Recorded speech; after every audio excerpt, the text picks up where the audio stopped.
Hello golfers, and welcome to this week's newsletter. This week we're going to be doing it in the bunkers, so I'm going to give you a tip of the week later on how to get out of bunkers, which hopefully should help you a great deal. But this week we'll start with competition news, and we'll go back to last Wednesday's ladies competition, their divisional medal, where Gail Chapman won with Division 1 with a net 71. Well done, Gail. In Division 2, Lee Denny won with a net 66. Well done, Lee. Great golf, that net 66. Well played. And in Division 3, Vicky Peake won with a net 69. Very good golf there. On Thursday, the men had their midweek Stapleford. In Division 1, Donny Graham won with 39 points. He beat Brendan Goff on countback, also on 39 points. In Division 2, Adam Clark won with 40 points. He beat Howard Thornton into second on 39 points. And in Division 3, Tony Palmer won with 38 points, beating Colin Denny into second on 37 points, along with Phil Church also on 37 points. On Sunday we had a Rolled Up Stapleford where we had 60 golfers playing in the Rolled Up Stapleford, so a great turnout. Well done to everybody who played. And David Ellis won his first competitions. Well done, David. Great score. He got 46 points. Brilliant golf, David. Well done. Thoroughly deserved for all the practice you've been putting in over the last few months. Well done. Dave Henwood came second with 43 points off his 8 handicap, so that's very good golf from Dave. Well done, Dave. And then Kinza Ellis, David's wife, came third with 43 points. Great golf, that, Kinza, as well. Again, both Kinza and Daving improving drastically as the more golf and practice they play. Well done to all this week's winners. In tour news, this week we've got the USPGA Championships starting. Little tip for you this week, actually it's not my tip. Jack Butcher, my assistant, he's giving us the tip of the week. He goes for Xander Schauffele, yeah? He's the tip of the week. Apparently he's just coming into good form and he's overdue a major. So actually Jack Butcher's tip of the week is Xander Schauffele, yeah? Give that a go. All the best players in the world over in San Francisco. Brooks Koepka's just come back to form at the right time. He finished second last week in the World Golf Championship, the St Jude Classic. He finished second to Justin Thomas, who won it. He's back to world number 1 again. It's all very close at the top of the world ranking, so that's going to chop and change quite a lot over the coming weeks. But Justin Thomas is world number 1 now, thanks to his win last week. Didn't play the last few holes too well, but his fantastic short game saved him an awful lot of shots. Yeah, he's pitching and chipping around the green was absolutely phenomenal, and that's basically how you save shots. It's a great lesson to everybody. He didn't play very well for those last few holes, but his short game bailed him out, chipped and putted beautifully. Yeah, so that was on tour.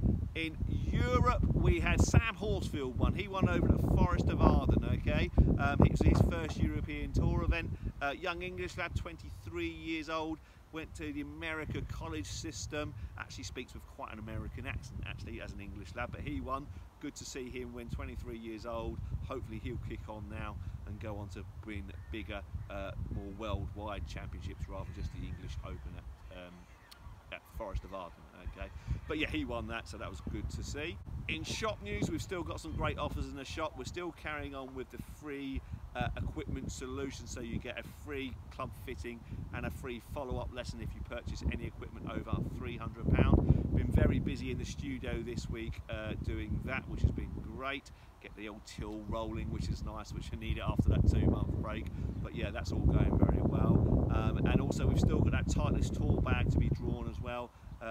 It's going to close, entry's going to close on the end of August, and we'll draw it in the first week of September. Okay, so yeah, that Titleist Tour bag, if you buy a dozen Titleist balls, you get a chance to win that American Tour bag, which is in the shop there.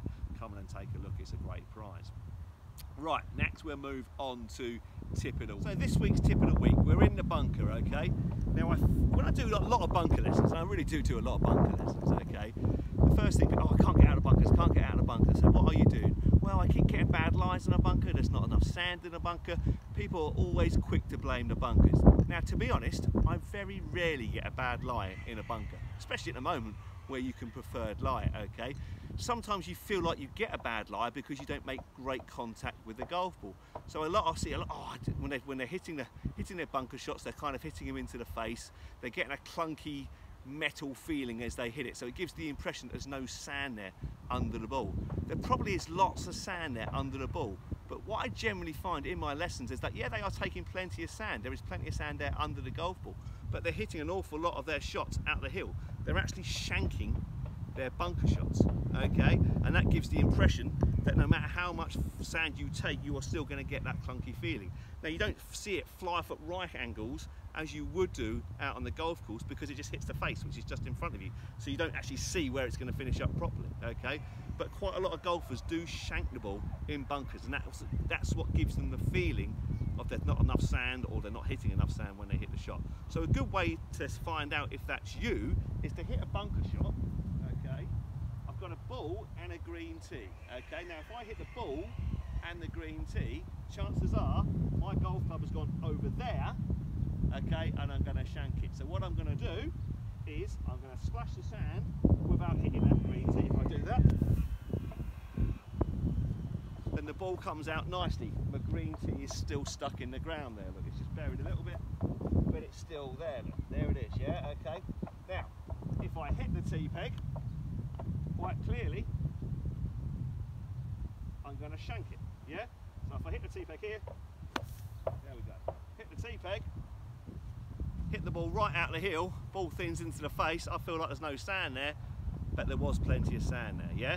So if you're getting that clunky feeling out of the bunkers, okay, it's probably not because there's not enough sand in the bunker. It may be not because you're not taking enough sand. It may be that you're hitting it out the hill. So stick a tee peg down 3 or 4 centimetres away from the ball, level with the ball, and just hit the ball. If the tee peg comes out, chances are you're hitting the ball out the heel of the club, yeah, okay? Then the next step is, right, I'm going to stick another tee peg in, I'm going to practice hitting the ball, or hitting the sand before the ball, 2 or 3 centimetres before the ball, practice hitting the sand before the ball without hitting that tee peg. If you can do that, you'll start hitting the middle of the club face again, and the ball will still coming out nice and high onto the green. Does that make sense? If you need any more help with bunkers, you know where I am. Bunker lessons. I love bunkers, to be fair. It's one of my strengths in my game, is bunker shots, okay? Good players do find them quite easy, yeah? So if you want any help, please come and see me. You know where I am. Book yourself in for a bunker lesson. Right, okay, that's everything for this week. Thanks very much for watching. Look forward to watching the USPGA Championship over in San Francisco this week. And yeah, that's it basically for this week. Thanks very much.